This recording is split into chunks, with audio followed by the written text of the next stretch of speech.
Okay विजय, आज हमने जो इम्पोर्टेंट क्वेश्चंस करनी है वो मेन दो सेक्शंस हम ले रहे हैं फिजिक्स की। पहले जनरल फिजिक्स का सेक्शन है और दूसरा जो है हमारे पास आ रहा है थर्मल फिजिक्स का।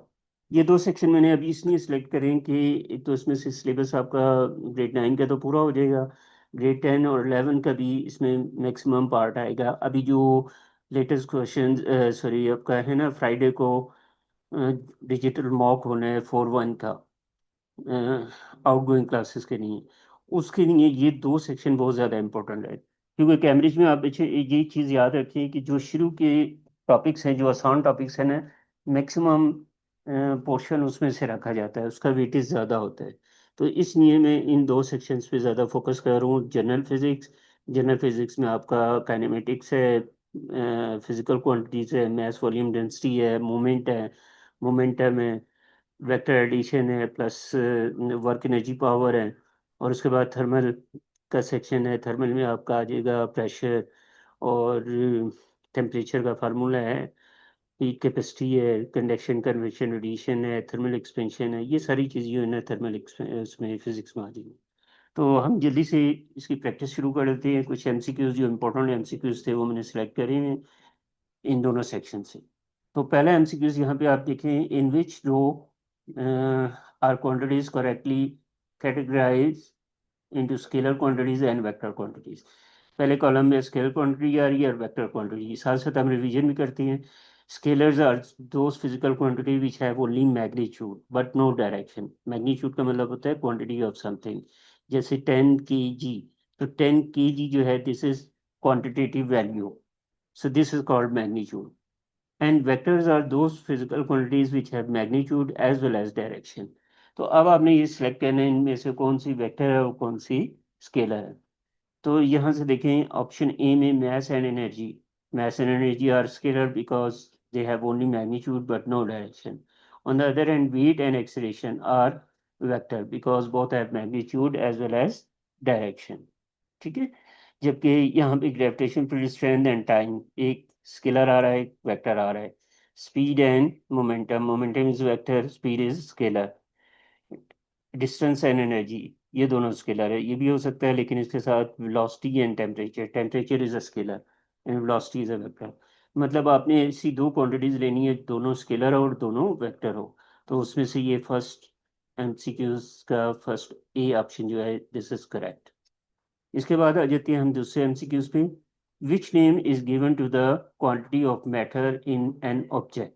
अब हमने डेफिनेशन पढ़ी हुई है डिफरेंट, मैथ की डेफिनेशन, वॉल्यूम की, वेट की। अब मैथ्स का क्या पढ़ा था हमने, क्वांटिटी ऑफ मैटर। तो यहाँ पे क्या आ रहा है, क्वांटिटी ऑफ मैटर। तो अब इसका फिजिकल क्वांटिटी के बारे में बताना है। डेंसिटी, नो, डेंसिटी क्या होती है, mass per unit volume. mass, quantity of matter, volume, area occupied by, space occupied by the object, और weight is the gravitational pull। तो mass is the quantity of matter, तो B को आपने click कर देना है। इसके बाद हम आ जाते हैं तीसरा क्वेश्चन हमारे पास आ रहा है।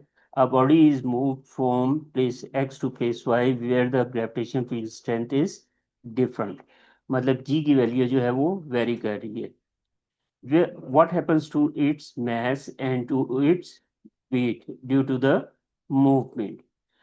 अब देखिए, हमने mass और weight के differences पढ़े थे। mass is a quantity of matter and it remains constant all over the universe। मतलब यूनिवर्स में कहीं भी चले जाए, mass चेंज नहीं होती। अगर 10 kg है तो वो 10 kg रहेगी, but the weight can vary, क्योंकि वेट में क्या होता है, फार्मूला W=mg। अच्छा, मैं थोड़ा सा तेज बोल रहा हूँ इसलिए कि कम टाइम में हम ज़्यादा से ज़्यादा क्वेश्चन अटेम्प्ट कर लें। तो जहाँ पे आपको बच्चों कोई प्रॉब्लम हो तो मुझे आप बोल लीजिएगा। हाँ, बात हम कर रहे थे डिफरेंसेस की। Mass means all constant all over the universe and weight can vary because it depends on value of g, W=mg। तो अब यहाँ पे देखिए राइट ऑप्शन क्या आ रही है, mass and weight. Mass can be change, no, change, no, stays the same, stays the same.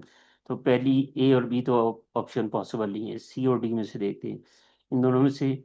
और weight changes, yes, stays the same, no, so C is the right option. अच्छा जी, एक question हम इसमें से डेंसिटी में से भी देख लेते हैं। The mass of an object is 2.5 kg the volume of the object is 480 centimetre cube. अच्छा, आप एक चीज का यूनिट का ख्याल रखना है, यहाँ पे मैस किस में दे रहा है, किलोग्राम में, और वॉल्यूम किस में दे रहा है, सेंटीमीटर क्यूब में। What is the density? अब आपने पहले डेंसिटी के यूनिट्स देख लेने हैं कि आंसर आपको किस में लाना है। ये थोड़ा सा ट्रिकी इस तरह से है कि इसमें उसने यूनिट यहाँ पे कुछ दिए हैं और यहाँ पे कुछ दिए हैं, यहाँ पे ग्राम सेंटीमीटर क्यूब में आंसर मांग रहा है। ठीक है, तो आपने फार्मूला आपको मालूम होगा बिल्कुल, density is equal to mass और वॉल्यूम होता है। मैस की वैल्यू 2.5 है, लेकिन इसको किलोग्राम को ग्राम्स में लाना है। वो क्यों? क्योंकि आंसर में ग्राम्स ग्राम आ रहा है, इसलिए हम ग्राम में कन्वर्ट करेंगे। सेंटीमीटर क्यूब नीचे है तो इसको ऐसे एज इट इज रहने देंगे। तो जब आप 2.5 को 1000 से मल्टीप्लाई करेंगे तो 2500 आ जाएगा, और वॉल्यूम सेंटीमीटर क्यूब में रखना है, सॉल्व करेंगे तो 5.2। So B is the right option. तो ये डेंसिटी वाले क्वेश्चंस में हमने जरा ऑप्शंस के यूनिट देख के फिर सॉल्व करना है। जी बेटा, समझ आ गया? ये कोई प्रॉब्लम तो नहीं इसमें? No sir. Okay, no sir. अच्छा जी, नेक्स्ट एक क्वेश्चन और देखते हैं। A man put some ice into a glass of water on a warm day. Okay, इसका मतलब ये है कि बाहर की जो कंडीशन होगी वो वार्म होगी, टेम्परेचर ज़्यादा होगा, और अंदर का जो टेम्परेचर होगा ग्लास के अंदर, क्योंकि आप आइस डाल रहे हैं, तो वो कम होगा। ये आपके जहन में आ जाना चाहिए। After a short time then he notices that the ice disappears and that water droplets appear on the outside of the glass. Okay, आपने देखा ना, पानी जब ग्लास में आइस डालती है तो उसके बाहर से ड्रॉपलेट्स आ रही होती हैं। वो ड्रॉपलेट्स बेसिकली कहाँ से आती हैं? क्योंकि आइस तो मेल्ट हो रही है। आइस आइस जब मेल्ट हो रही है तो अंदर जो वाटर है उसका भी टेम्परेचर डाउन होगा, और जब टेम्परेचर डाउन होगा तो बाहर की जो एयर के मालिक्यूल्स हैं उनके टेम्परेचर हाई है, वो जब जाके इससे टकराएंगे हाइड्रोजन और ऑक्सीजन कोल्ड सरफेस से, क्योंकि ये ग्लास की सरफेस भी कोल्ड हो जाएगी, तो बाहर की हाइड्रोजन और ऑक्सीजन जब कोल्ड सरफेस से टकराते हैं तो यहाँ पे वो वाटर में कन्वर्ट हो जाती है। ऐसा नहीं है कि अंदर से पानी बाहर आ रहा है। बाहर की जो ऑक्सीजन और हाइड्रोजन है ना, ये केमिस्ट्री में आपने पढ़ा है कि हाइड्रोजन और ऑक्सीजन मिलते हैं तो वाटर बनाते हैं। तो अब वो पूछेगा ये आपसे कि अंदर कौन सा प्रोसेस हो रहा है और बाहर का कौन सा प्रोसेस हो रहा है। तो यहाँ पे आप डायरेक्ट देखिए, जब आइस मेल्ट हो रही है तो this is called melting process. और जब गैस लिक्विड में कन्वर्ट हो रही है, because air is a gas which consist of different number of elements, मतलब हाइड्रोजन, ऑक्सीजन और कार्बन, नाइट्रोजन, डिफरेंट किस्म की गैसेस उसमें ऐड हैं। कि जब गैस लिक्विड में कन्वर्ट हो रही होती है तो उस प्रोसेस को हम क्या कहते हैं, कंडेंसेशन। तो अब यहाँ पे वो पूछ रहे हैं।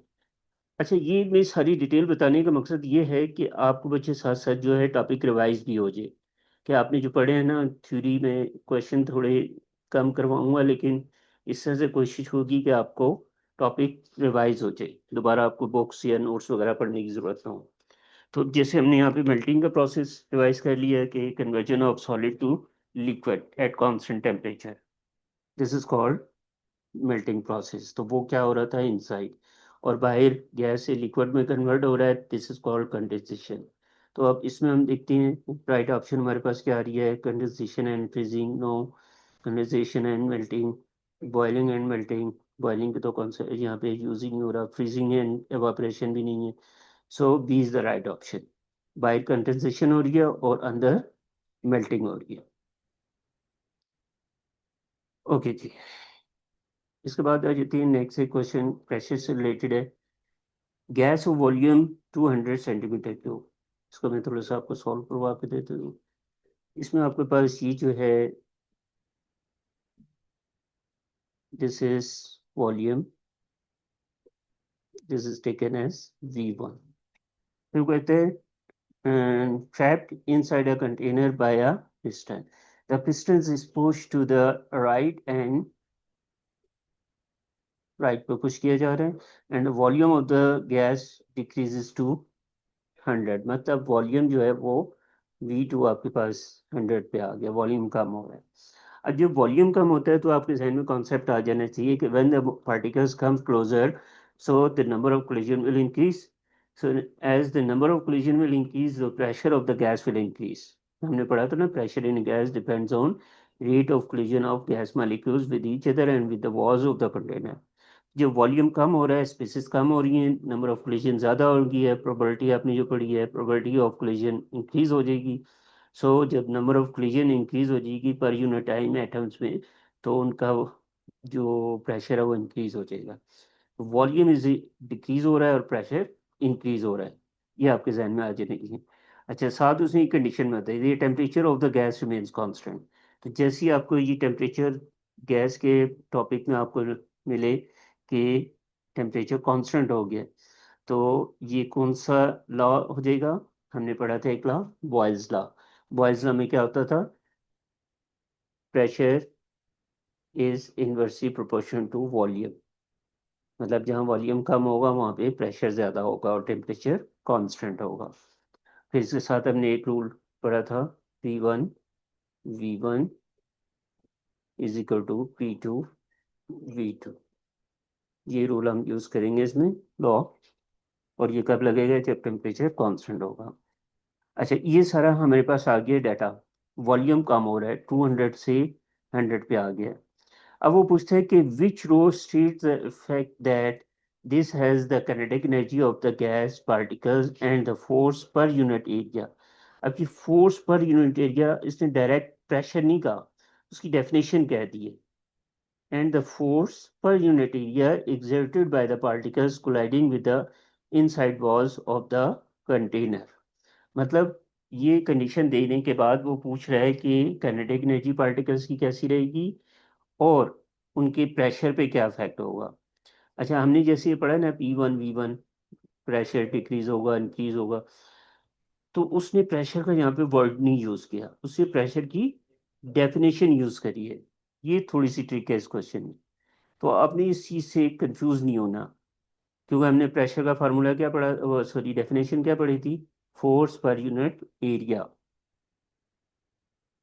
ये pressure is equal to force over area, pressure in solid हमने पढ़ा था.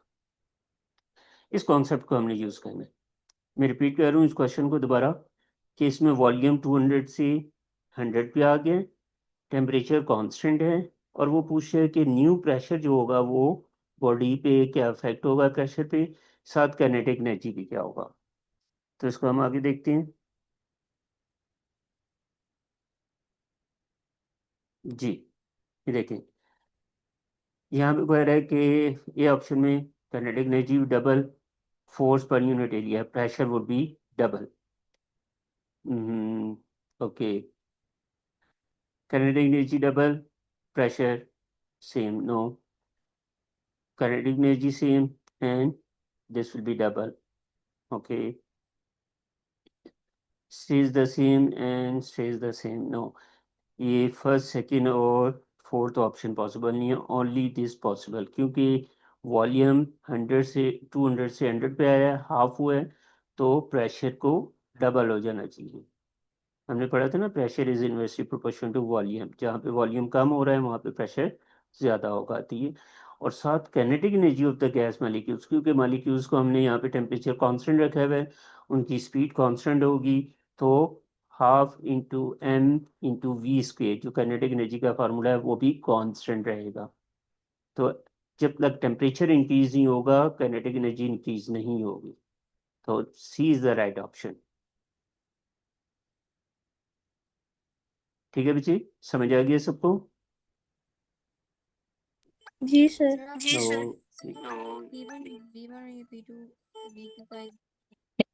अच्छा जी, इसके बाद हम आगे चलते हैं. इसका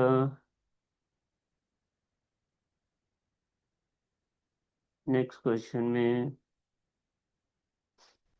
question number 7. Okay, two forces with magnitude F1 and F2 act an object at right angle, okay, to each other. What is the magnitude of the resultant force? अच्छा, अब ये टॉपिक जो है, ये क्वेश्चन जो है हमारे टॉपिक था एडिशन ऑफ वेक्टर या वेक्टर डायग्राम, हमने जो पढ़ी थी.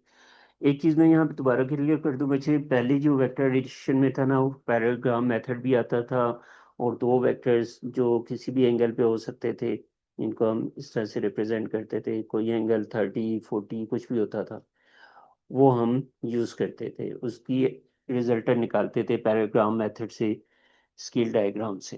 लेकिन अब जो आपके पास चेंज आई है आईजीसीएसई के सिलेबस में, वो ये है कि अब आपके पास दो वेक्टर्स होंगे, और दो वेक्टर्स ऐसे होंगे कि उनमें एंगल 90 का बनना चाहिए।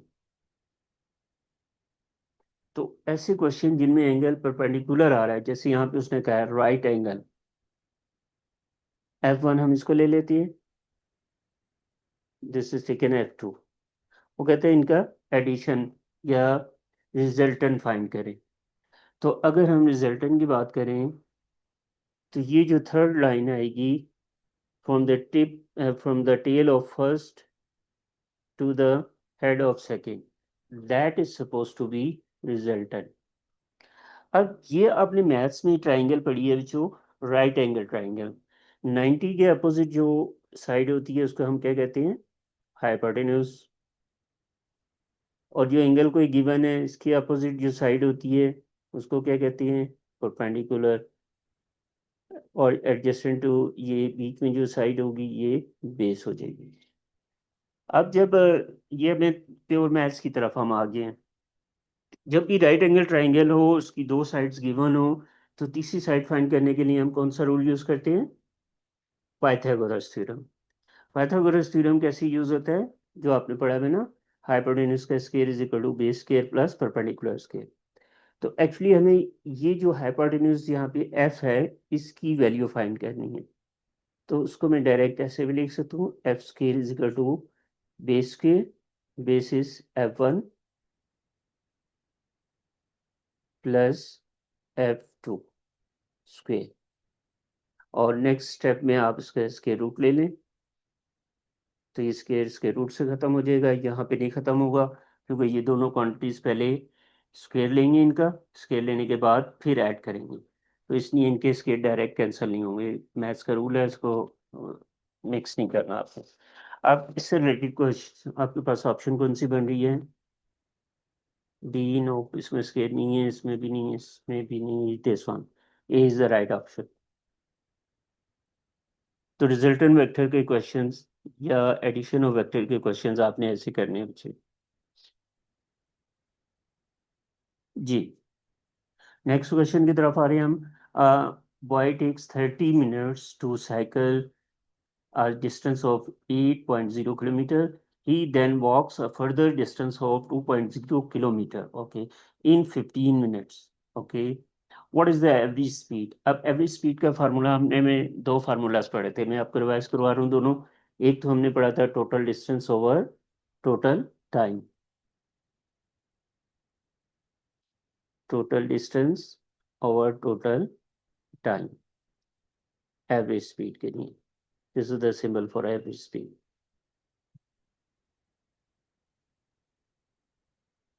और एक फार्मूला हमने ये भी पढ़ा था, ये अगर इस तरह से क्वेश्चन नहीं आता, दूसरी तरह से आता है, U+V डिवाइडेड बाई 2। तो ये दोनों फार्मूलाज हैं फॉर एवरेज स्पीड। अगर इनिशियल स्पीड और फाइनल स्पीड गिवन है, तो उन दोनों को ऐड करके 2 से डिवाइड करें, you will be able to get the average speed. और अगर ऐसा नहीं है, तो फिर इस तरह फार्मूला होगा total distance over total time, जैसे इस क्वेश्चन में टोटल डिस्टेंस आप 30 मिनट्स की नहीं है। अच्छा, एक चीज़ और दोबारा, यूनिट यहाँ पे मिनट्स में है, 30 टाइम है, डिस्टेंस किलोमीटर में, लेकिन आंसर में क्या आ रहा है, किलोमीटर पर आवर। उसका मतलब हुआ ये जो मिनट्स हैं, इनको आपको आवर्स में कन्वर्ट करना है। तो T1 टाइम ये हो जाएगा, T2 टाइम ये हो जाएगा, T1 ये हो जाएगा, D2 ये हो जाएगा, तो टोटल डिस्टेंस आपके पास बन जाएगा 8 + 2 10, और टोटल टाइम बन जाएगा आपके पास 30 + 15 45 मिनट्स। तो 45 मिनट्स को 60 से डिवाइड करें, पहले हम टाइम को आवर्स में कन्वर्ट कर लेते हैं, 45 डिवाइडेड बाई 60 आवर्स में आ जाएगा। तो ये आ जाएगा आपके पास 3/4। तो यहाँ पे आप 3/4 टाइम लिखिए। और उसको सिंप्लीफाई करें तो ये 40/3 डिवाइड करेंगे 39 पॉइंट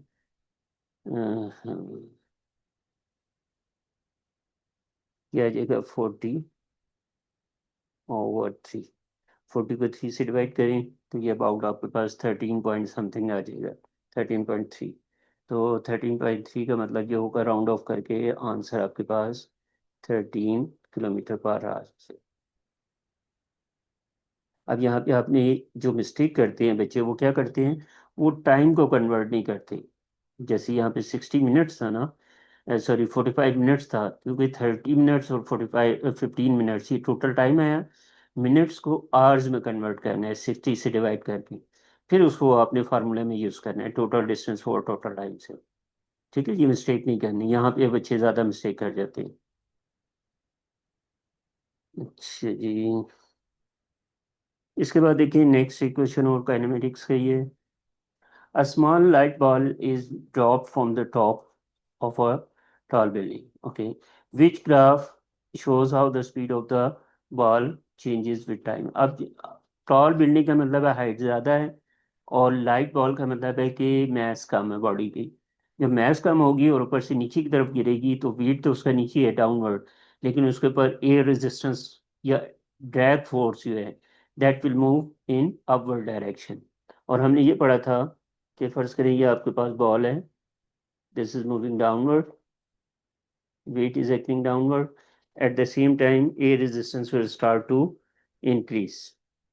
शुरू में एयर रेजिस्टेंस कम होगी, लेकिन साथ साथ air resistance drag force increase होगी विद इंक्रीज इन स्पीड। ये भी मैं आपको रिवाइज करवा दूं। वेट क्या था, gravitational pull, and it is a vector quantity, it is always directed downward. इसका फार्मूला आपने पढ़ा हुआ है, W is equal to M G. M is mass, G is acceleration due to gravity, इसकी वैल्यू होती है 9.81 मीटर पर second के। फिर हमने ये बात पढ़ी थी रेजिस्टेंस या एयर फ्रिक्शन। ये मैंने आपको बताया था, the opposing force to the motion of an object is called air resistance, and this is provided by air molecules and this will increase with the increase in speed। Body की speed जितनी ज़्यादा होगी उतनी ज़्यादा air resistance भी increase होती जाएगी, and it depends on density of the air, shape of the object.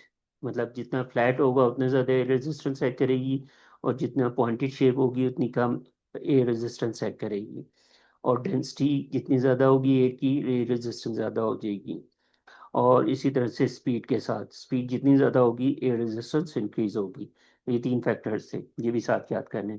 अच्छा, फिर हमने इसकी बात करी थी फ्री फॉल में। फ्री फॉल में क्या होता है, एयर रेजिस्टेंस और ड्रैग फोर्स और वेट इक्वल होती हैं at certain time when these two W is equal to R, क्योंकि आर शुरू में कम थी फिर इंक्रीज हुई और वेट के बराबर होगी।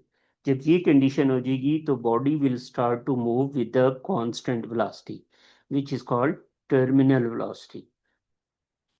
और उसके लिए टर्मिनल वेलोसिटी के लिए जो ग्राफ हमने बनाया था वो आप देखें, ये पॉसिबल नहीं है क्योंकि टॉल बिल्डिंग थी, लाइट था, तो ये कांस्टेंट एक्सेलरेशन नहीं होगा। इसमें क्या हो रहा है, एक्सेलरेशन पहले इंक्रीज हो रहा है और फिर उसके बाद डिक्रीज। नो, यहाँ पे पॉसिबिलिटी है। पहले इसको भी देख लें, डी को, ये स्पीड डिक्रीज हो रही है। नो, ऐसे नहीं है।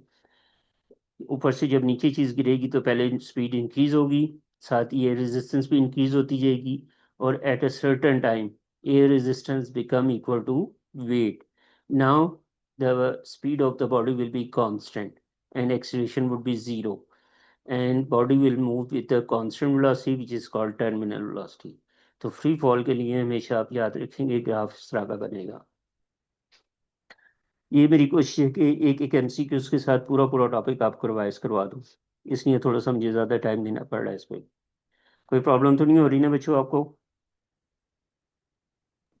No sir. ओके। अच्छा जी, इसके बाद वो कहते हैं क्वेश्चन नंबर 8 में, which statement about the gravitation field strength is not correct. अब ग्रेविटेशन फील्ड स्ट्रेंथ क्या थी जो हमने पढ़ा था, वैल्यू ऑफ जी, वो क्या होता था, सॉरी वेट ओवर मास, क्योंकि हमने फार्मूला पढ़ा था W is equal to M G, तो that is weight per unit mass या gravitational pull per unit mass is called gravitational field strength.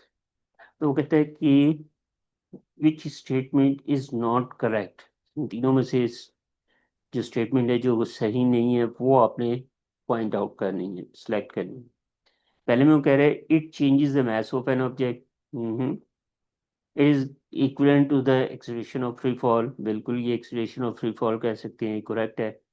It is measured in newton पर KG, बिल्कुल इसके दो यूनिट है, मीटर पर सेकंड स्क्वायर और Newton पर केजी, ये भी करेक्ट है। Its magnitude is different on other planets, बिल्कुल अर्थ की जी की वैल्यू डिफरेंट होती है, मून की डिफरेंट है, मार्स की डिफरेंट है, प्लेटो की डिफरेंट है, हर प्लैनेट की अपनी वैल्यू ऑफ जी होती है। सो इनकरेक्ट क्या होगा, it changes the mass of an object, so this statement is incorrect, so A is the right option here. Okay ji,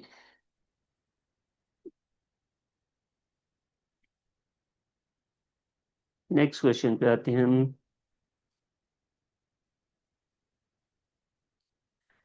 Which expression can be used to determine the impulse of the tennis ball? अब हमने impulse का formula पढ़ा था, pressure is equal to sorry force is equal to Newton second law. एक तो F is equal to M में पढ़ा था और एक हमने पढ़ा था change in momentum over time, और इसको हम ऐसे लिख सकते थे क्रॉस मल्टीप्लाई करके F into T is equal to change in momentum. So both is are named as impulse, आई कहते हैं। और वो कहते हैं कि इम्पल्स का फॉर्मूला कौन सा होगा, force into time, here is F into T, momentum of time, no, mass into, अच्छा मोमेंटम, ये चेंज इन मोमेंटम होगा, change in momentum of time, लेकिन वो फोर्स के बराबर होगा, तो इसलिए ये भी पॉसिबल नहीं है। Mass into initial velocity no, mass into acceleration no, तो आप ये कहेंगे कि this is A is the right option है, एफ इंटू टी। जस्ट फार्मूले के बारे में बताना आपने।